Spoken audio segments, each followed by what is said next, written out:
Follower বাড়ানো নিয়ে tension না করে এই ছোট ছোট টিপসগুলো ফলো করুন, দেখবেন দিন দিন ফলোয়ার বেড়েই চলেছে।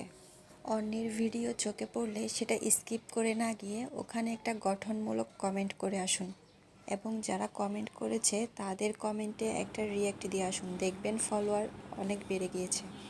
আর গঠনমূলক কমেন্ট করলে হয় কি, মানুষ যখন আপনার কমেন্টটা দেখবে তখন ইন্টারেস্টেড হয়ে আপনার পেজে ঢুকবে, আর আপনার কন্টেন্ট যদি ওর ভালো লেগে যায় তাহলে কিন্তু আপনাকে ফলো করবে। তো কারো ভিডিও দেখলে সেটা স্কিপ করে না গিয়ে ওই ভিডিওটা দেখে ওখানে একটা সুন্দর কমেন্ট করে দিবেন। Thanks for watching.